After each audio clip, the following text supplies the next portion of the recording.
A lot of things like this on a casing when it goes into alley with a flat screwdriver and a countersunk screw, if you just give them a tap, it just seems to shock it a bit, and then they seem to come undone easier, you know.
Right, so far we've got a kickstart problem. It keeps slipping, so it's either the ratchet's actually knackered in it or the spring's busted in the back, which is quite normal. So I've taken everything off that's in the way so I can actually physically get to the gearbox now. So I just carry on stripping it now, take the outer covers off. They don't have a drain plug in them as such, so all you can do is put a tray down and catch as much oil as you can. But we've got to get this lot out first, so we'll do that now. So is there any set tools that you need to do this job? No, just your spanners and sockets. No, nothing special.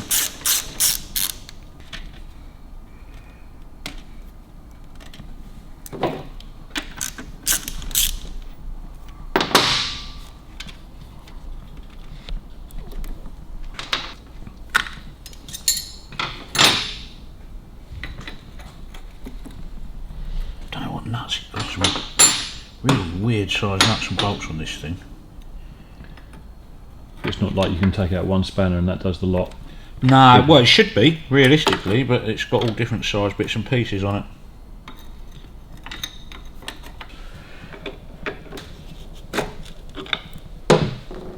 That got her.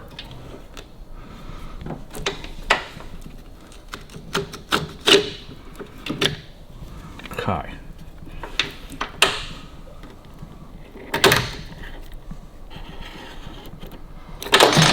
Clutch actuating arm and bar. Right, get the kickstarter out. Usual Harley kickstart, hanging on.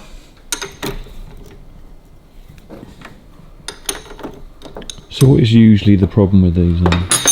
It's either completely worn out, so you've got ratchet teeth on the back of the gear cluster, and I call them a sprag gear, on the end of this shaft, and there's a little spring on the back of that shaft, which pushing it in and out indicates that it probably is in there, but that's got too much play in it as well.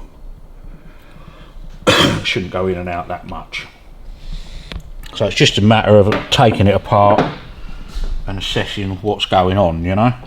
So the symptom is it's slipping when he goes to kick it over? When you kick it, it just jolts past it. So it just, when it comes apart, I'll show you, it's just on a ratchet pull.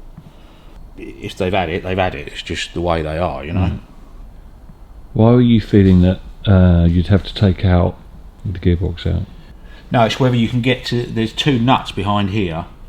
I've never done one in situ, that's all. Oh, okay. Basically, I've never done one in situ, yeah.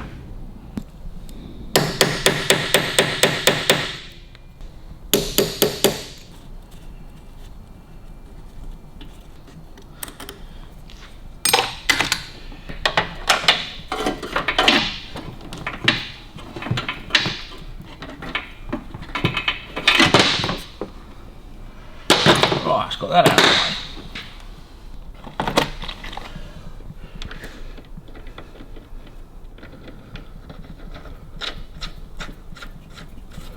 If you're ever going to whack the end of something like that, it's generally best to put the nut back on it if you don't smudge the thread over. Okay. So you can put some leverage on it then and try and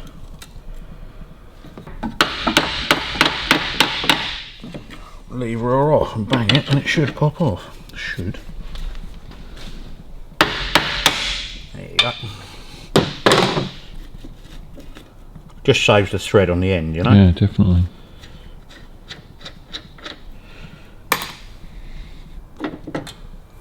Right, 1 woodruff key, 2 woodruff keys. Okay, right. So our biggest issue there is if we can get to the nuts on the back of those. So let's try a stud remover first, see if that works.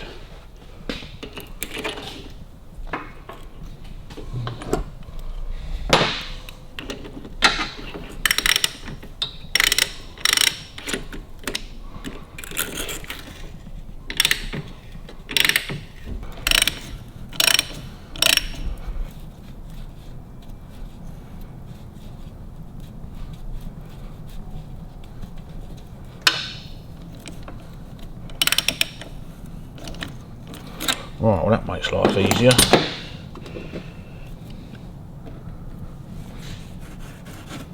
See, that's been loose. See all that grey? That's the aluminium. It's been rubbing in the casing. Just means it's been wobbling around in there a bit, that's all.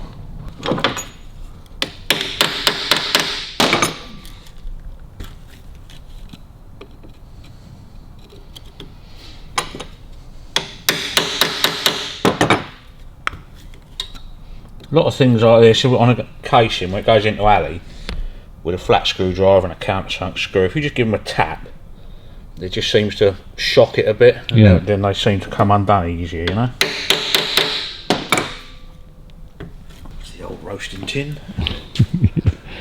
Must remember to take it home tonight. Yeah, chicken tastes funny.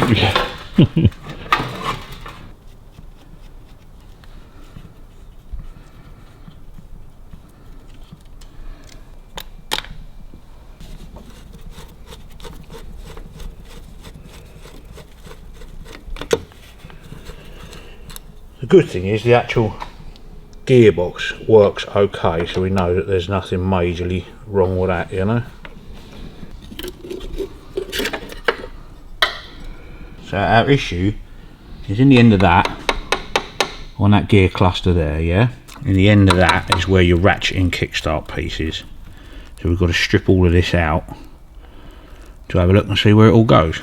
We've got to take that gasket off because there's a little grub screw under there. And if you try and bash it all out with it in there, you're going to break it. So you have to take that little screw out of there, look. Yeah. That lets you take the gear change barrel out.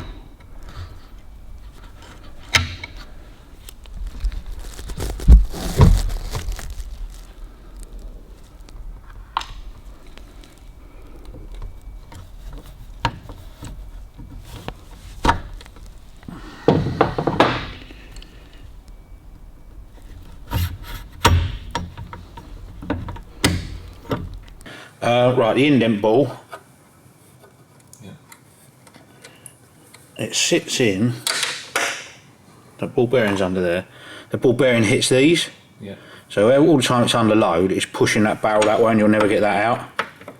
So once that's out, and there's a notch in there, you turn that around,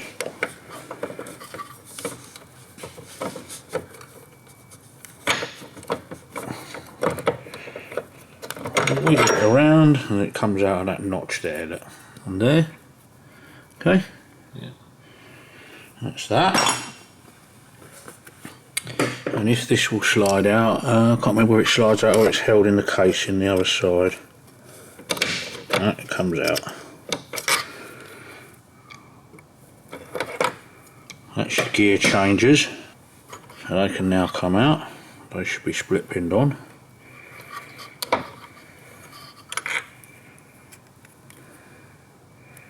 Maybe not. Okay, doesn't matter.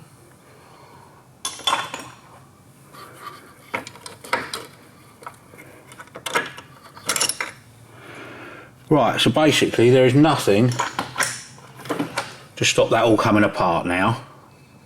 So we'll take our outer casing off, yeah? And find out what's going on in there.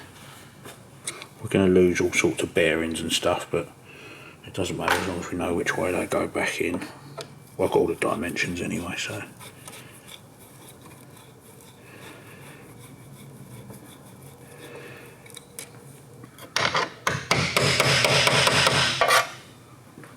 Just getting it off past these studs, they can be a bit of a pain in the bum sometimes. But let's try it and see what happens.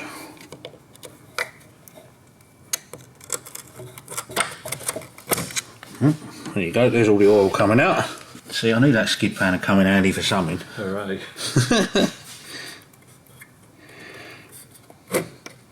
Right, this is going to drop needle rollers everywhere. Unless I'm going to hold it on that.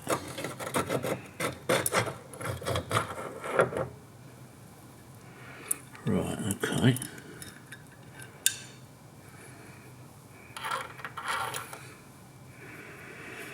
Let me get another tray to put this in because I don't want to muddle them all up, you know. That's the basics of your gearbox.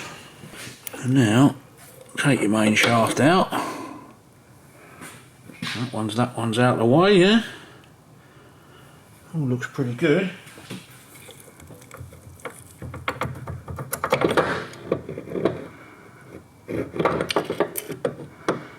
Right. Let's see what's going on in here, shall we? Right, that's your spring loaded. We kick it over, that ratchet goes in there, look. So that, somewhere, is missing.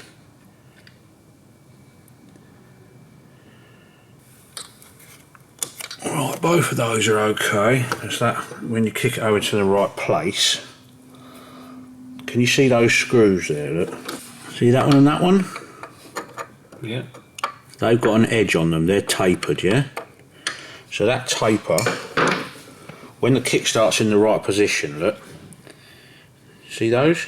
That shape round there? They sit behind those, yeah?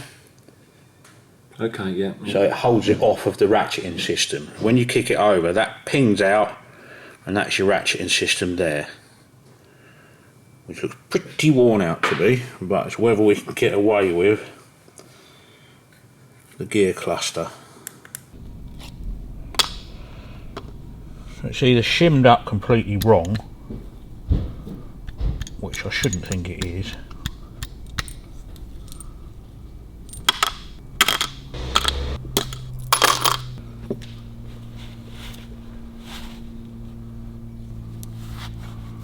Shaft's quite worn.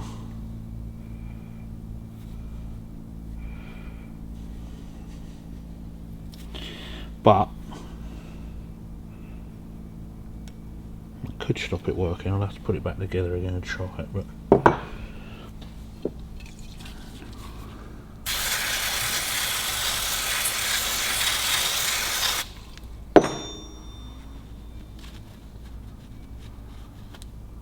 I would say that's your biggest problem. There should be quite sharp edges on those. See how worn it all is? Mm.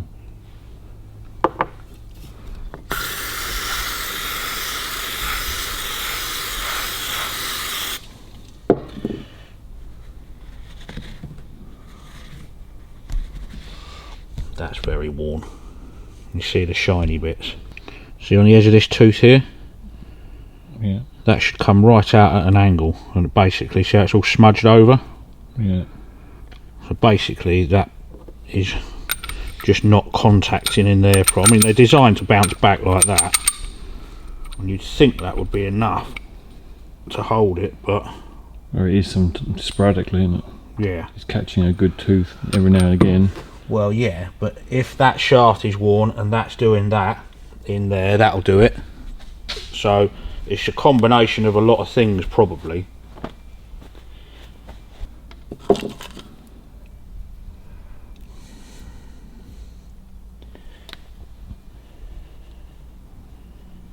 When you buy these replacement parts, do they come as a set or individual parts? Individual.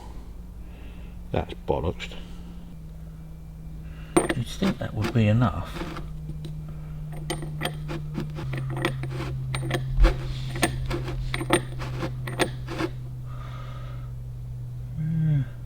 It's hard to know. But under pressure, Well, yeah, it's totally and different. stress.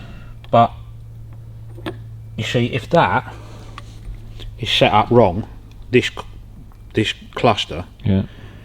obviously that's held off. That can only go when that's in there. That can only go that far in. Yeah. Mm. So if you've got play, that's shimmed up. When the outer casing's on, if you can do that with it, that will do it. Yeah.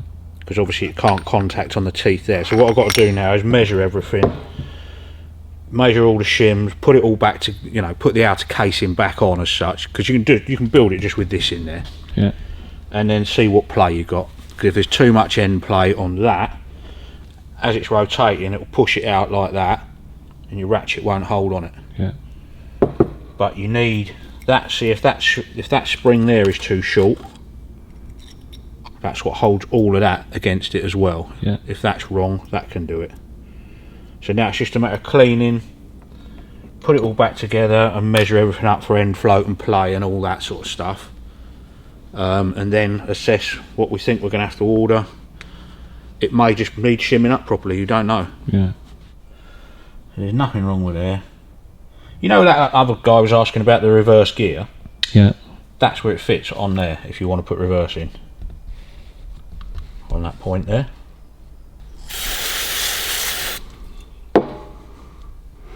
See that? You see the lip on the edge of that? Yeah. So that's where the needle rollers have been, it's all been forced in too hard, and the needle rollers have actually worn that down. So it is literally now a matter, see, that shouldn't have that much of a recess in it. There. That's where that's been forced up against the bronze bushing. See, that is that size there.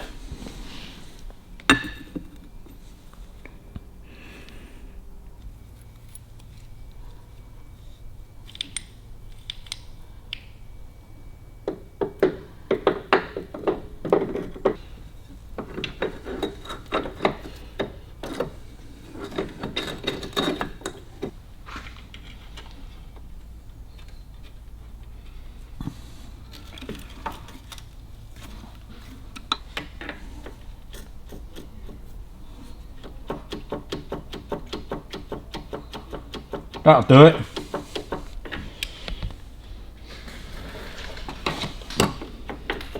That's the main shaft.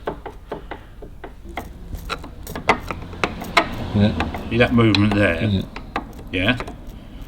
That basically should be there. So when you think about it, when those kickstart teeth come into it, Yeah.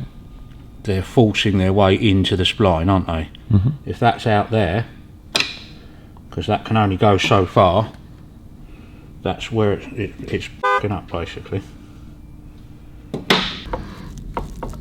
Yeah, I think that's your issue. So let's wind it over so it's back on the teeth.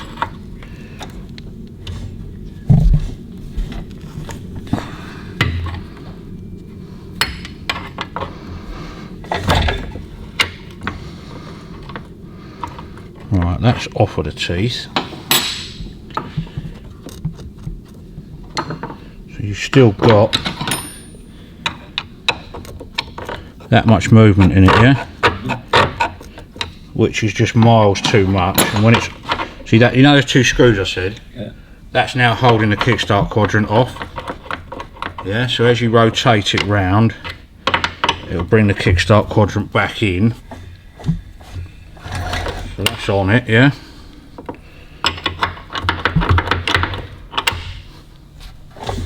That's on it. And see how much far I can move that? Yeah. So you wind it over so that the kickstart quadrant is engaged, yeah? Which we know that is 'cause it's turning the engine, yeah? Yeah. Now that's holding on those teeth. Because you've only got a very weak spring that holds that on, Yeah.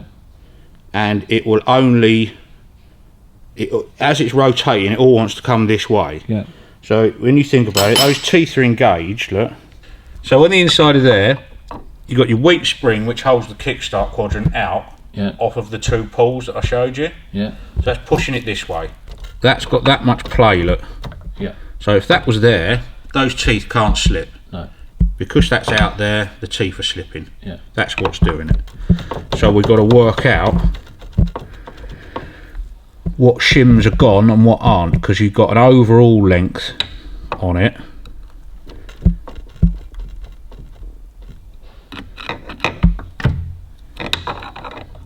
So that should have end play. I can't remember how much, but now I've got to work out whether it's this outer bronze bush. Yeah. No, that slides, that does that. That should be that. So basically, I think all of the bushes on the counter shaft, all the shims have had it. Yeah. Well, that's where to start with it anyway. Might be worth getting a bronze outer bush as well for that. I think that's the way to go, because you could see where it's all been worn out. You can put shim washer in there if you want to.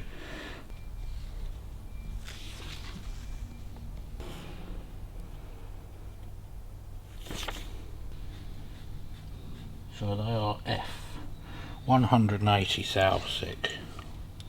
We've got 175, 76. That's 4 thou.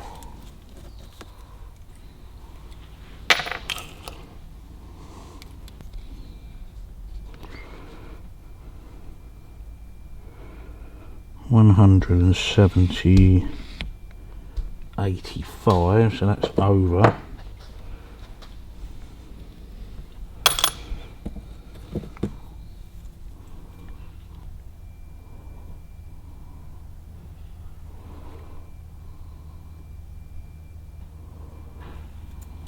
Okay, so that's 8 thou overall. And we've got J. Should be 92 thou thick, and L should be 82 thou thick. I mean, you're measuring these on an edge, but if you look at the state of them, you're not getting a true reading anywhere. No. They're all just chewed up. 72 thou, so that's 8 thou again. 25 plus 19. That's 44. 44. 44, so that is 44 off of 92. 8, 48. Right, that's 48 thou too small. What? Must be this the wrong shim then. Yeah, probably. But it's still, even if it should be the other one, it's still 20 thou too small. So we've got 48 plus 8 gives you 56. Plus another 8. 64. 64. Plus 4. 68. 68 thou. Basically, so that gap there is your play in the end of the shaft. When you consider that much in those teeth engaging, that's how far it's not engaging. Which is enough to make it slip, isn't it? Yeah, it's just doing that. Yeah. So it's a new set of them. I think we'll get an outer bush as well, bronze bush. This one sits on that, and try that first, because I firmly don't believe they're worn out enough to. It's just all out of sync. You know what I mean? They're worn. I mean, is it worth changing that part out as you're doing that? Certainly, but it depends how much it is. Yeah, obviously. That's the issue, isn't it? I mean, one of them can't be cheaper, I thought. If it's like €30, then you get it, but if it's 500 or something, yeah, that I can't see being that expensive. Because it's a combination of everything. All the end, if everything's worn, it's never going to work. So I'll have to sit down and do some price-headed shit, and I'll give you a ring later. Yeah. Yeah, sounds good. All right, mate. Next week on the workshop. Question for Ash the Mighty. Uh-oh. What's the highest mileage vehicle he's ever had, and what's the most miles on a vehicle he's ever worked on? Do you remember that guy when we went? Did you come with us to Carrot Cruncher bloke? The bloke who transported that over there, the 2 cars over there, and his wagon was Polish guy. That had done 2 million kilometres. Yeah. Holy shit. Yeah.